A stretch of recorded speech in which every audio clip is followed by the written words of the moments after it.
Kedengaran dengan jelas, cukup jelas. Sudah bisa kita mulai.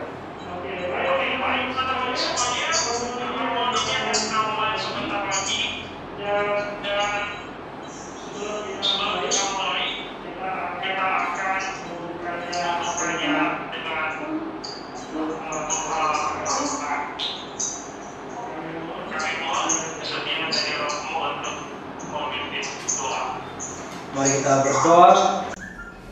Dalam nama Bapa dan Putra dan Roh Kudus, amin. Allah Bapa yang Maha Baik, kami bersyukur kepadamu karena pada siang hari ini kami boleh kembali kau kumpulkan dalam virtual meeting untuk pengajaran calon-calon penerima komuni pertama Paroki Santa Perawan Maria di Kandung Tanpa Noda, Katedral Keuskupan Agung Medan. Berkatilah kami semua di tempat kami masing-masing. Utuslah Roh Kudus-Mu yang mengajar kami, sehingga pembelajaran jarak jauh ini dapat berjalan dengan baik. Berkati juga orang tua yang setia mendampingi anak-anaknya, agar mereka kau berikan kesabaran, sehingga pembelajaran ini sungguh-sungguh membawa berkat yang melimpah, buah-buah, sehingga calon-calon penerima komuni pertama ini siap untuk menyambut tubuh dan darah Yesus Putramu yang menjadi kekuatan kami dalam mengarungi hidup. Berkatilah kami semua dan juga para petugas yang ada di tempat ini agar mereka dapat juga menjalankan pelayanan mereka dengan baik. Doa ini kami sampaikan kepadamu dengan perantaraan Kristus Tuhan kami yang hidup dan berkuasa kini dan sepanjang segala masa. Amin. Dalam nama Bapa, Putra dan Roh Kudus. Amin. Baik, selamat siang untuk kita semua. Selamat berjumpa.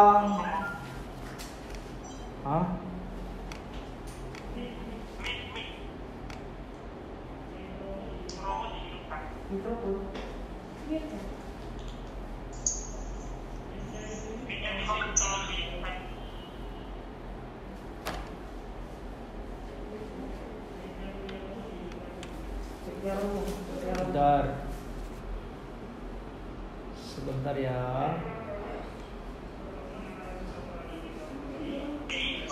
Kami mohon semua mic-nya dimatikan kecuali nanti ditanya atau menonton sesuatu. Nanti kita berdoa lagi. Berdoa lagi kita.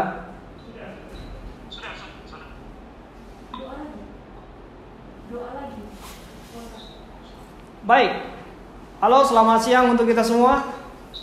Tadi sudah berdoa kan? Sudah kedengaran? Sudah kedengaran tadi? Makanya kita ulangi lagi, kita berdoa. Ayo, baik, mari kita berdoa semua. Ambil sikap berdoa semua yang calon penerima komuni pertama. Mari kita berdoa dalam nama Bapa dan Putra dan Roh Kudus. Amin. Tuhan yang Maha Baik, kami bersyukur kepadamu karena pada siang hari ini kami masih kau perkenankan untuk mengadakan pembelajaran jarak jauh calon-calon penerima komuni pertama Paroki Santa Perawan Maria di Kandung Tanpa Noda, Katedral Keuskupan Agung Medan. Kami mohon semoga Engkau mengutus Roh Kudus-Mu yang mendampingi dan mengajar kami dalam proses ini, sehingga membantu kami untuk memahami materi yang akan disampaikan. Berkatilah orang tua yang setia mendampingi anak-anak mereka.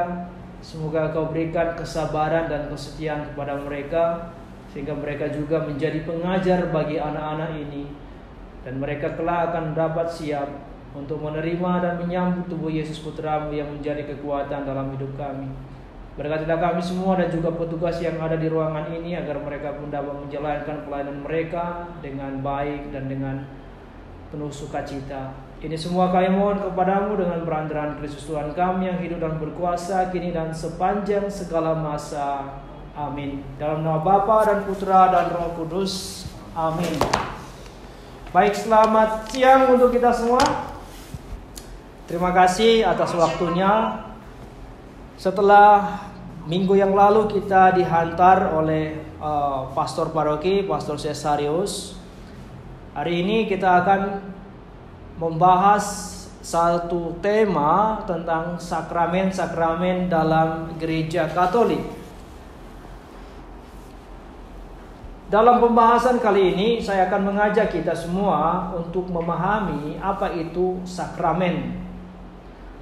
Sakramen sebenarnya berasal dari kata Yunani mysterion yang dijabarkan atau diterjemahkan ke dalam bahasa Latin mysterium dan sacramentum. Nah, sacramentum digunakan untuk menjelaskan tanda-tanda yang kelihatan dari kenyataan keselamatan yang tak kelihatan yang disebut misterium. Nah, kalian tidak usah bingung dengan istilah-istilah ini. Yang penting kalian pahami bahwa sakramen itu menjelaskan sesuatu yang tak kelihatan. Nanti akan kita dalami apa itu yang kelihatan dan apa yang tidak kelihatan. Kitab suci menyampaikan dasar-dasar pengertian sakramen sebagai misteri kasih Allah yang terjemahkan sebagai rahasia yang tersembunyi dari abad ke abad, tetapi sekarang dinyatakan kepada orang kudusnya. Saya harap teman-teman semua mempunyai kitab suci di tempatnya, bahwa kita juga akan menggunakan ini sebagai sumber mengapa dan apa arti dari sakramen sebagai misteri. Coba buka kitab sucinya dari Kolose bab 1 ayat 26. Kolose bab 1 ayat 26. Oke. Nah, saya bacakan di sini. Kolose bab 1 ayat 26. Oke, dari ayat 25. Aku telah menjadi pelayan jemaat sesuai dengan tugas yang dipercayakan Allah kepadaku, untuk meneruskan firman-Nya dengan sepenuhnya kepada kamu, yaitu rahasia yang tersembunyi dari abad ke abad, dari turunan ke keturunan, tetapi yang sekarang dinyatakan kepada orang-orang kudus-Nya. Maka rahasia keselamatan itu tak lain tak bukan adalah Kristus, Allah yang kelihatan. Dia hadir di tengah-tengah kita.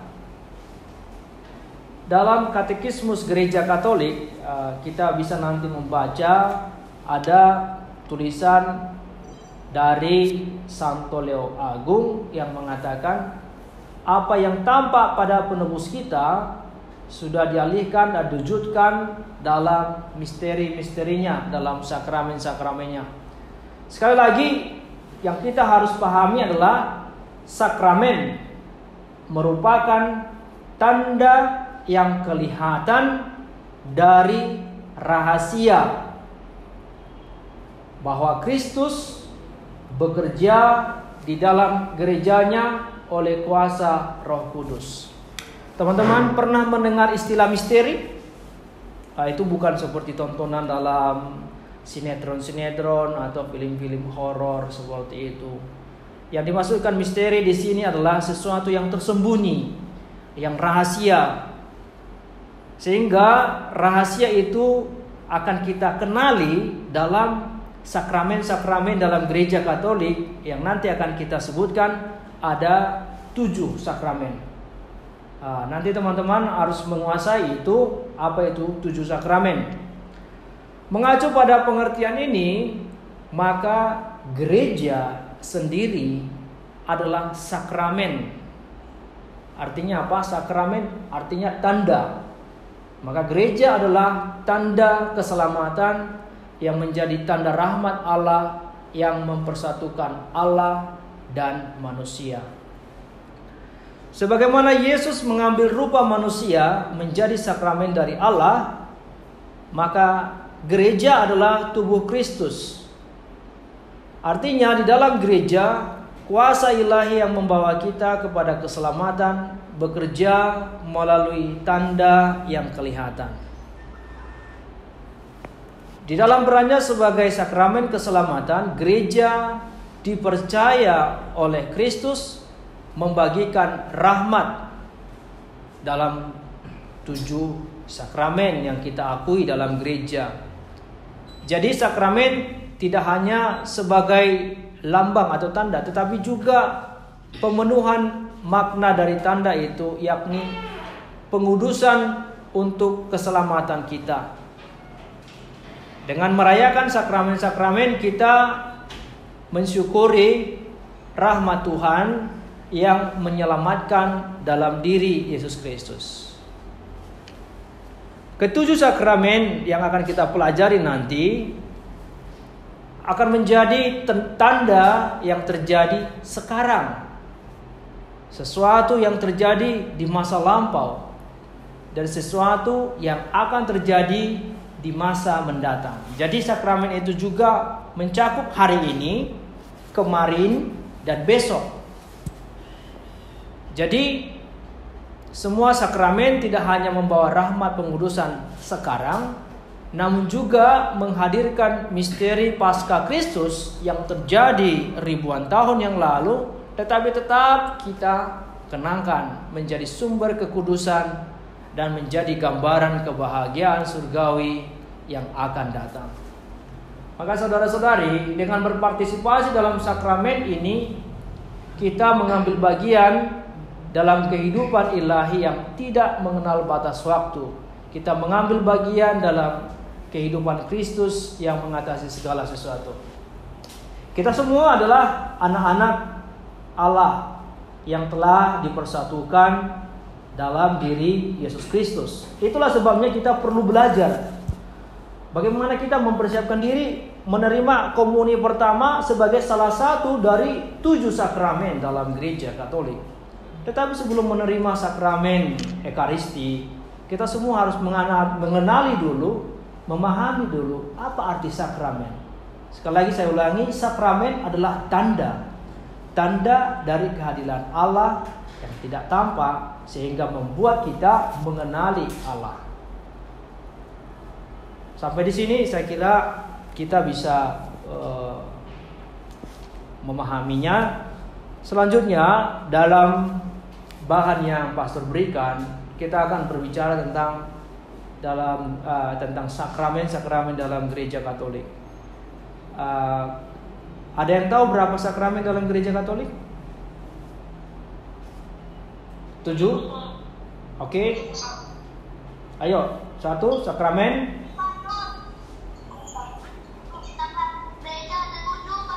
Bagus, 7. 1, apa itu sakramen? Baptis.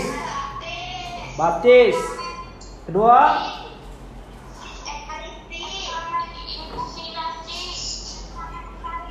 sakramen baptis, sakramen Ekaristi, sakramen Krisma, sakramen apa lagi? Perkawinan, sakramen imamat, sakramen tobat, dan sakramen minyak suci. Nah, mengapa dan apa hubungan 7 sakramen dengan kehidupan manusia? Oke, selanjutnya silakan matikan lagi mikrofonnya. Pastor akan menjelaskan lagi. Ada hubungan antara 7 sakramen dengan hidup manusia. Yang pertama, semua manusia lahir, ya kan? Ada yang jatuh dari langit? Nggak ada kan? Nggak ada yang dari mana? Oke, semua manusia dilahirkan oleh ibunya, kemudian tumbuh dewasa. Karena dia bertumbuh, maka setiap anak perlu makan. Nah, jika kita sakit, kita perlu berobat. Sesudah itu dalam hidup ini, setelah kita dewasa, kita harus memutuskan untuk hidup menikah atau hidup tidak menikah, atau menjadi pastor, suster. Nah, setelah selesai menjalani kehidupan ini, akhirnya kita menghadap Bapa, kita meninggal. Nah, 7 sakramen dalam gereja Katolik itulah yang juga mengungkapkan proses kehidupan. Maka pertama-tama harus ingat, sakramen yang pertama-tama yang kita terima sebagai orang yang percaya pada Tuhan Yesus adalah sakramen baptis, di mana kita dilahirkan dalam air dan roh. Itu nanti kita bisa lihat dalam Yohanes bab 3 ayat 5. Kemudian setelah menerima baptis, kita kemudian diteguhkan oleh Roh Kudus menjadi dewasa dalam iman melalui sakramen krisma. Yang kedua, krisma. Sesudah itu, setelah kita bertumbuh dewasa, kita perlu makan dan kita diberi santapan rohani, yakni sakramen Ekaristi. Itulah yang akan kita terima nanti pada bulan Desember. Nah, kemudian jika rohani kita sakit dan atau kita berdosa, kita membutuhkan sakramen tobat. Sakramen tobat atau sakramen pengakuan dosa, di mana kita diampuni oleh Tuhan Yesus. Kemudian kita juga terpanggil untuk hidup tidak menikah dengan menjadi seorang imam, menjadi suster untuk melakukan tugas-tugas suci. Selain itu, ada juga orang yang memilih untuk hidup menikah, maka dia menerima sakramen perkawinan. Akhirnya saat kita menjelang ajal, kita akan menerima sakramen pengurapan orang sakit atau sakramen minyak suci. Coba sekali lagi kita ulangi. Sakramen baptis, ayo. Yang kedua sakramen krisma. Yang ketiga sakramen ekaristi. Yang keempat sakramen tobat. Yang kelima sakramen imamat. Kemudian sakramen perkawinan. Dan terakhir sakramen minyak suci. Nah, ini semua ada maknanya. Semoga sudah semakin mengerti. Pengajaran ini tentang ketujuh sakramen kita terima dari tradisi suci yang kita percayai berasal dari Kristus. 7 sakramen itu tidak sejak awal ditetapkan oleh gereja. Itu baru ada pada tahun 1564 sejak Konsili Trente. Nah, dengan demikian teman-teman semua, setidaknya kita bisa memahami bagaimana proses sakramen sebagai tanda kehadiran Allah, mengungkapkan yang tidak kelihatan. Itu kita kenali dalam 7 sakramen yang itu nanti tadi baptis, krisma, ekaristi, tobat, kemudian imamat, perkawinan, dan minyak suci. Ini proses hidup manusia. Nanti kita akan membuat pembagian yang berbeda lagi, tetapi setidaknya kita bisa mengaitkan sakramen-sakramen dengan proses kehidupan manusia. Baik, selanjutnya Pastor akan mengatakan begini, siapa yang menciptakan sakramen? Nah, pencipta sakramen itu adalah Allah melalui Kristus. Karena itu, sakramen mengandung kuasa yang mencapai kedalaman jiwa seseorang dan hanya Allah yang melakukan hal itu. Dalam Katekismus Gereja Katolik dikatakan bahwa sakramen itu berdaya guna karena Kristuslah yang bertindak dalam sakramen dan mencurahkan rahmat yang ditandakan. Maka daya dari sakramen tidak tergantung pada kesucian pribadi pelayannya. Namun buah dari sakramen itu tergantung dari sikap batin kita yang menerimanya. Baik sakramen baptis, krisma, ekaristi, tobat, perkawinan, imamat, dan perminyakan, minyak suci. Jadi kita, kesungguhan dan keterbukaan kita menerima buah-buah sakramen itu menentukan agar dua daya sakramen itu bisa menguatkan kita dan menguduskan kita. Kemudian apa buah-buah atau akibat-akibat yang dihasilkan dari sakramen yang akan kita terima? Pertama-tama adalah rahmat pengudusan. Rahmat pengudusan merupakan pemenuhan janji Kristus bahwa Kristus mengasihi gerejanya dan menyerahkan dirinya baginya untuk menguduskannya, menyucikannya dengan air dan firman. Rahmat ini diberikan kepada setiap orang untuk hidup bagi Tuhan dan kepada gereja dalam karya perutusan. Itu yang pertama. Yang pertama rahmat pengudusan. Yang kedua, lewat sakramen kita berpartisipasi, ambil bagian dalam kehidupan Yesus. Melalui Yesus kita berpartisipasi dalam kehidupan Allah Tritunggal Maha Kudus. Artinya apa di sini? Nah, dengan mengambil bagian dalam sakramen, dengan menerima sakramen, kita pun akan menjadi Kristus yang lain. Apa? Meniru apa yang Tuhan Yesus lakukan dalam hidupnya. Kita menjadi pengikut-pengikut Kristus. Dengan demikian, lewat sakramen kita disatukan dengan Allah, dosa-dosa kita dihapus, dan kita menjadi manusia baru. Tubuh kita yang fana menerima hidup yang ilahi, dan hati kita dipenuhi dengan kebajikan-kebajikan yang berasal dari Allah sendiri, dan terutama dalam iman, harap, dan kasih. Itu yang kedua. Yang ketiga, rahmat pembaptisan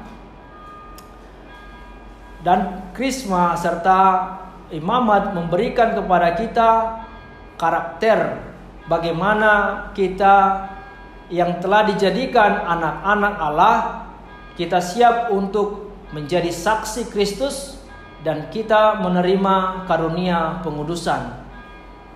Oleh sebab itu kita akan mengenal bahwa dalam 7 sakramen ada 3 sakramen yang hanya diterima 1 kali seumur hidup, yaitu sakramen baptis, sakramen krisma, dan sakramen imamat. Ini harus dihafal ini. Ada 3 sakramen yang hanya diterima 1 kali seumur hidup, tidak pernah bisa terhapus. Baptis, krisma, dan imamat. Nah, bagaimana cara kita menerima agar sakramen itu berbuah? Yang pertama, kita mengetahui, menghargai, dan menghormati rahmat ilahi yang diberikan melalui sakramen ini. Itulah sebabnya kalau kita dibaptis, sesungguhnya kita mampu hidup seperti karunia yang telah Tuhan berikan. Kita disucikan sehingga rahmat pembaptisan membuat kita dihapus dari dosa-dosa asal dan mendapat hidup yang ilahi. Adik-adikku yang baik, dalam pembelajaran kali ini saya memang tidak secara spesifik mengatakan bahwa sakramen-sakramen dalam gereja itu hanya secara tersendiri. Baptis itu apa, kemudian ekaristi apa, sampai kemudian sakramen perminyakan apa. Itu karena kita akan ada tema khusus nanti untuk itu. Yang penting untuk kita bahwa sakramen-sakramen itu berdaya guna dalam diri kita, mendatangkan keselamatan yang tak ternilai harganya. Oleh sebab itu, adik-adik, kita dalam pelajaran kali ini memang belajar untuk mempersiapkan diri untuk menerima komuni pertama. Tetapi sebelum kita menerima komuni pertama, kita sadari dulu bahwa kita semua yang telah dibaptis sungguh-sungguh mengambil tugas Kristus dalam hidup kita. Demikian yang bisa saya sampaikan sekilas tentang sakramen-sakramen dalam gereja Katolik. Nah, jadi nanti contohnya dalam sakramen baptis materinya ada air. Nah, air itu kemudian dicurahkan ke kepala kita, baik kita waktu masih bayi atau sudah dewasa, dengan berkata, "Aku membaptis engkau dalam nama Bapa dan Putra dan Roh Kudus. Amin." Kemudian nanti dalam krisma, dahi kita diolesi dengan minyak krisma dan menandakan kita siap untuk diutus menjadi saksi Kristus. Maka kita dicurahi Roh Kudus. Kemudian dalam sakramen ekaristi kita akan menerima tubuh dan darah Yesus Kristus sendiri. Dalam sakramen perkawinan ada 2 orang, laki-laki dan perempuan, yang saling menerimakan janji dan mereka mengucapkan janji di hadapan pejabat gereja, yakni uskup, imam, dan diakon.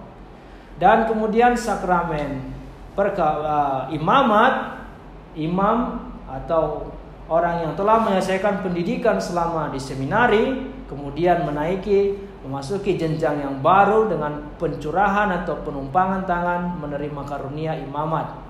Tobat, ya kita tahu bahwa ada tempat yang disediakan bagi kita di mana kita mengakukan dosa-dosa kita di hadapan imam yang kemudian memberikan absolusi atau pengampunan kepada kita.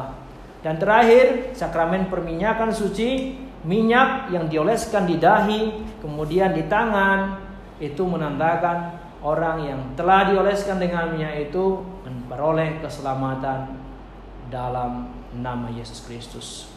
Ini kurang lebih yang bisa saya sampaikan untuk kita. Penjelasan singkat nanti masih bisa kita perdalam. Terima kasih. Baik, terima kasih Romo karena sudah memaparkan materi-materi yang ada. Dan kami harap bahwa teman-temannya tadi sudah mengikutinya dengan baik dari materi yang sudah kami coba sharingkan di sini. Tadi yang sudah dipaparkan oleh Romo.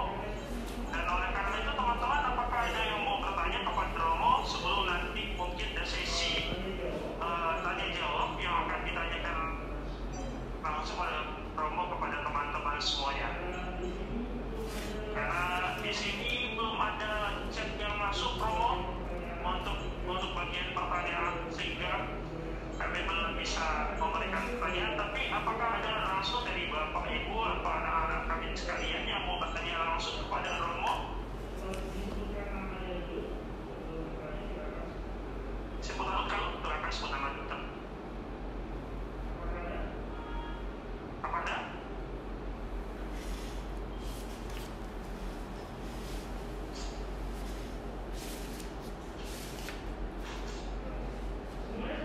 Baik, semuanya sudah mengerti. Nanti kalau misalnya Romo tanya, semuanya sudah mengerti kira-kira? Teman-teman semuanya.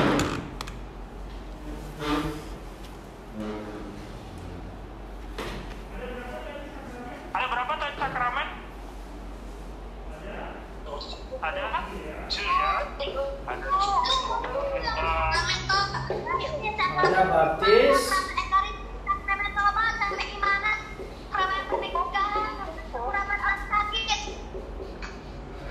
terus. Saya sudah tidak mempersiapkan Oke, pertanyaan ini. baik. Terus apa lagi? Sakramen.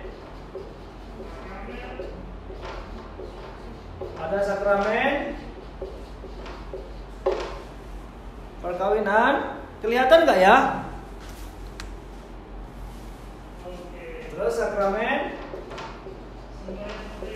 tobat dan sakramen Ini Romo semua menyebutkan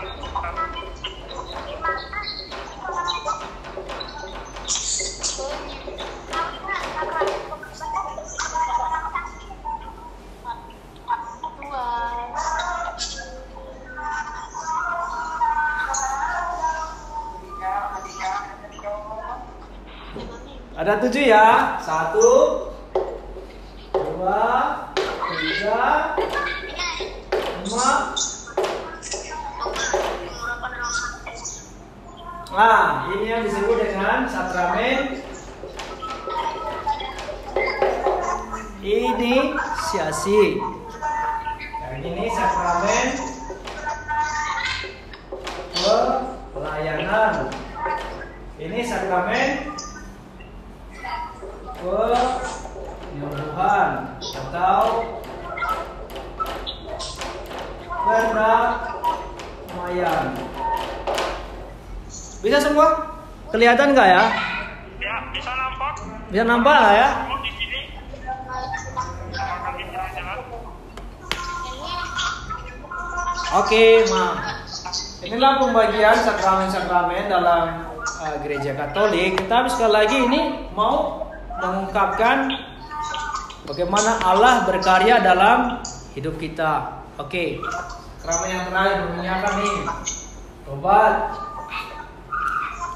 Tetapi pastor juga tadi menerangkan tentang bagaimana sakramen-sakramen ini juga berkaitan dengan proses kehidupan kita, lahir, menerima baptis, sesudah itu siap untuk diutus menerima krisma. Nah, dalam perutusan kita perlu makan, maka kita menerima ekaristi. Itu yang mau nanti kita sungguh-sungguh perdalam. Lalu kemudian orang yang melayani dengan hidup tidak menikah menerima imamat. Orang yang melayani dengan hidup menikah menerima perkawinan. Dalam perjalanan pelayanan itu kita juga mengalami dosa, kesalahan. Untuk itu kita harus berdamai dengan Tuhan lewat sakramen tobat. Sesudah semua karya ini selesai, akhirnya kita akan menghadap Bapa. Untuk itu dalam keadaan sakit kita menerima pengurapan. Baik, sampai di sini. Semoga bisa berguna untuk kita. Oke, baik Romo, sedikit karena tadi belum semua nampak, mungkin kita ada ulangi sedikit Romo, saya ada ketik ulang. Tadi teman-teman Romo ada menjelaskan tentang pembagian dari 7 tersebut ada digolongkan atau dibagi baptis, krisma, dan ekaristi. Teman-teman semuanya saya harap bisa lihat presentasi nanti. Itu tergolong dalam sakramen inisiasi, lalu kemudian imamat dan perkawinan itu sakramen pelayanan, sedangkan tobat dan pengurapan orang sakit itu disebut dengan nama sakramen penyembuhan atau pendamaian. Kira-kira begitu ya Romo? Ya, Pak. Ya, betul. Itu Pak Paulus sudah lebih tahu. Oke, baik kawan-kawan. Kira-kira ada pertanyaan dari penjelasan Romo yang barusan tadi? Sekarang. Sebelum Romo bertanya, ini rupanya ada satu pertanyaan barusan masuk dari Justin Valencia. Pertanyaan ini Romo sakramen krisma bisa diterima di saat kita umur berapa? Oh ya. Tidak ada yang sama tentang penerimaan itu. Tapi sebenarnya pada saat umur berapa tahun kita sudah siap menerima krisma? Saya hampir lupa ya untuk ketentuan di paroki kita. Umur 12 ya. 14 tahun paroki katedral menentukan agar penerima sakramen krisma itu minimal berusia 14 tahun. 10 tambah 4, 14 tahun. 14 tahun. Jadi kalau sudah, siapa tadi nama penanyanya? Justin, kalau sudah berumur 14 tahun langsung mendaftar untuk menerima krisma. Karena sekarang kan Justin masih untuk menerima komuni pertama. Ya, memang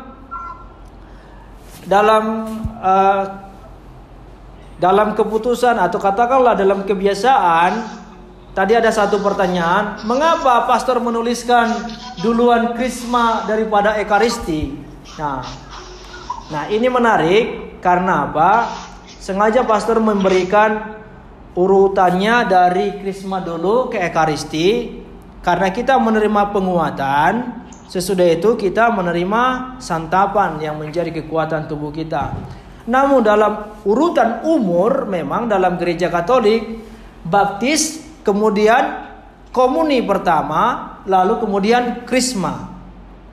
Nah, itu yang lazim kita lakukan, dipraktekkan. Tetapi sebenarnya dalam perjalanan gereja dan juga dalam tadi yang pastor katakan tentang proses kehidupan, bahwa baptis, krisma, lalu kita diberikan makanan santapan rohani lewat sakramen ekaristi.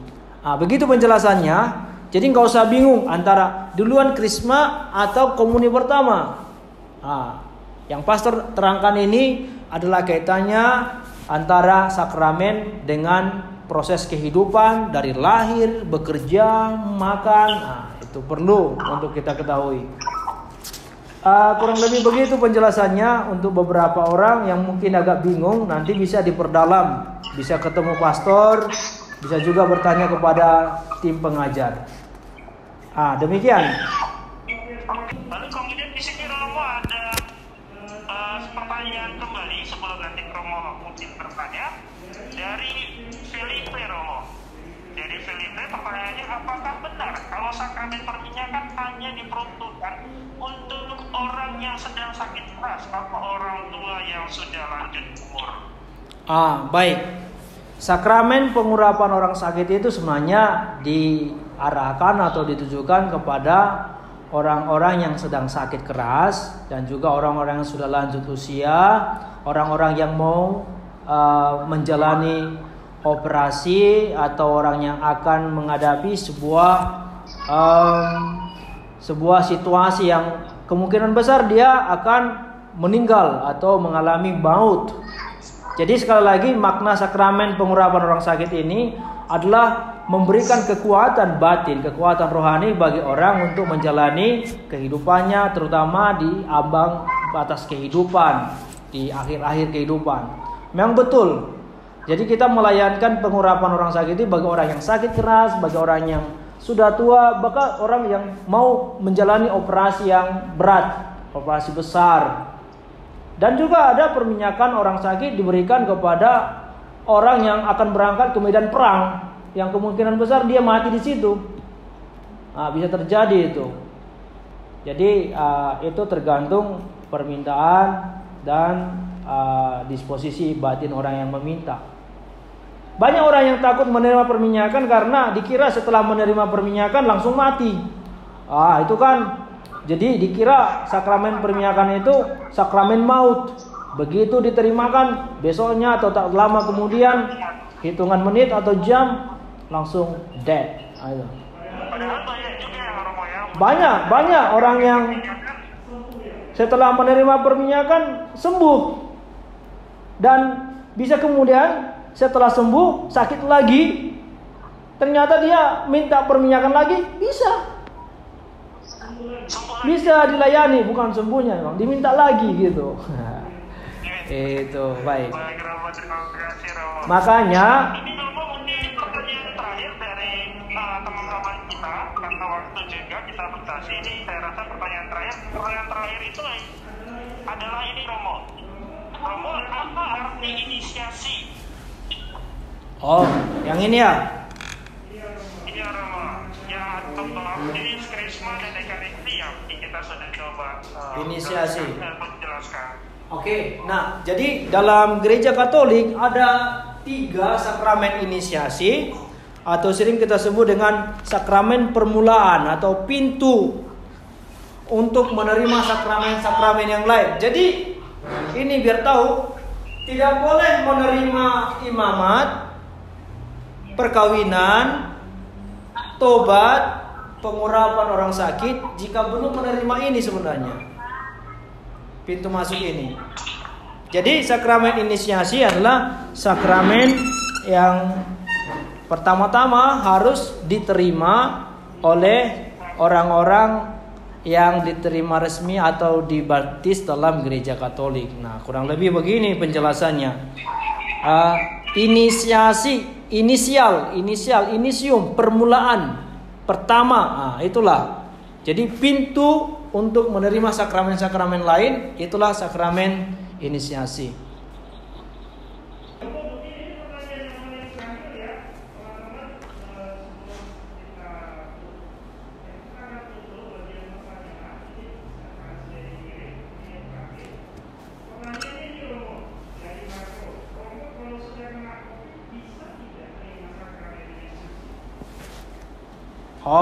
Oke, ini pertanyaan Marco ya. Baik, Marco.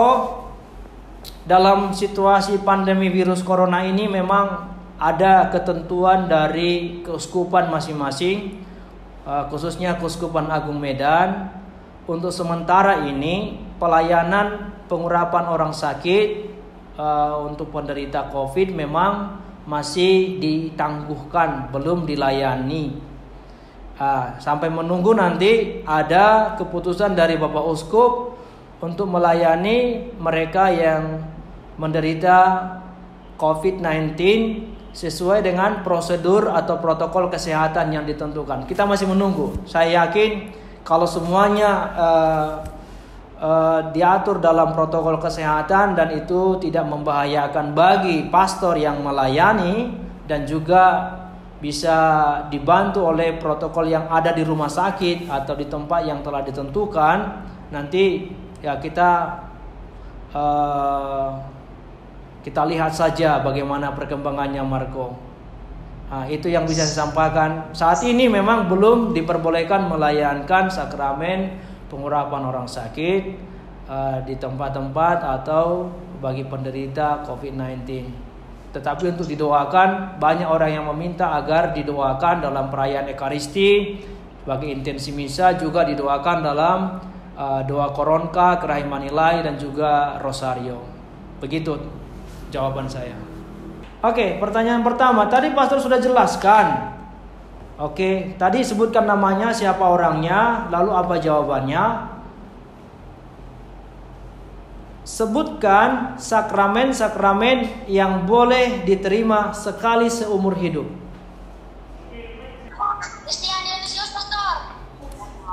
Christian, ayo Christian dulu, Christian, ayo. Siapa? Apa? Siapa? Ada 3, Pastor. Yang pertama, sakramen pembaptisan. Bagus. Yang kedua, sakramen krisma. Oke. Yang ketiga, sakramen imamat, Pastor. Baik. Oke, benar. Siapa tadi tuh namanya tuh? Christian Dionysius, Pastor. Bagus, Christian. Oke, dua orang lagi. Moses. Oke, Moses.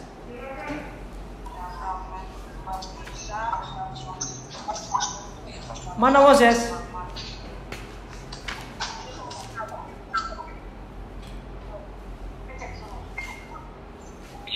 Sudah.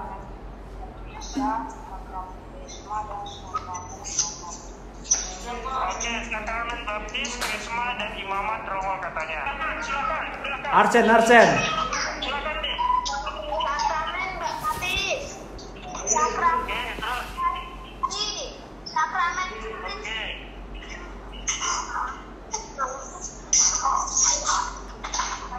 Macet. Mana Arsen?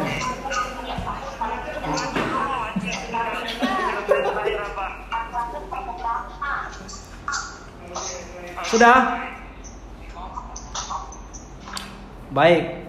Jadi apakah sakramen baptis bisa diterima lebih dari satu kali? Oke. Apakah sakramen krisma bisa diterima lebih dari satu kali? Apakah sakramen Ekaristi bisa diterima lebih dari satu kali?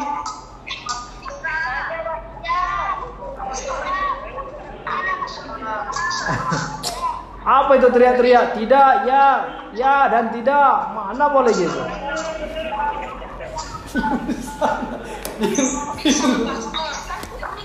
Baik, oke baik. Jadi tadi ada 3 sakramen yang tak terhapus, yang tak bisa diterima lebih dari satu kali, yakni sakramen baptis, sakramen krisma, dan sakramen imamat. Kalau yang lain bisa diterima. Komuni pertama itu cuma sekali memang. Tapi sakramen Ekaristi lebih dari satu kali. Perkawinan gimana? Bisa lebih dari satu kali enggak? Bisa enggak? Boleh enggak? Apa yang dipersatukan Allah tidak boleh diceraikan manusia. Tetapi ada namanya pengadilan gereja yang bisa membatalkan satu perkawinan, sehingga kemudian suatu saat dia memiliki satu status bebas dan bisa menikah lagi. Tapi sekali lagi hanya satu kali menikah seumur hidup, yang sah. Oke, sampai di situ penjelasannya. Bukan konsumsi kalian memang, tapi ya perlu kalian tahu. Sakramen tobat bisa lebih dari satu kali? Bisa. Sakramen minyak suci bisa lebih dari satu kali? Bisa. Oke, baik itu. Dan sebelum kita akhiri, kita akan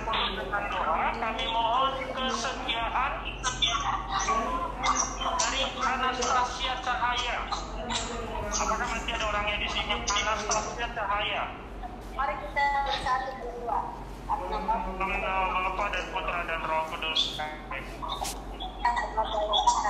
belajar juga ini dan itu kalau belajar para punya Bapa kita yang diberikan kepada pada akhirnya Bapa yang Maha Baik dan bersyukur kita telah mengikuti pelajaran komunitas sama sama ya Bapa sehingga nanti anak Bapa ada tentang kami ya Bapa Bapa sekiranya Engkau berkati anak-anak hamba ini Bapa selalu menjadi yang berguna kesehatan dan takut akan Kau. Bapak, berkailah anak hamba, lindungilah anak hamba semua. Bapak, berkatilah anak hamba semua di mana Kau berada Bapak. Karena dia kesehatan, Bapak, berikan Bapak, berkatilah mereka Bapak. Berikanlah kesehatan lindungilah kami Bapak. Bapak, kalau dikasih Bapak, segala kami. Doa ini kami sampaikan dengan kata yang Tuhan yang hidup sendiri dan panjang segala masa. Tuhan sertamu. Semoga saudara-saudari sekalian, keluarga kita, dan pembelajaran ini untuk seterusnya diberkati oleh Allah yang Maha Kuasa, Bapa dan Putra dan Roh Kudus. Amin. Terima kasih, luar biasa. Thank you semuanya.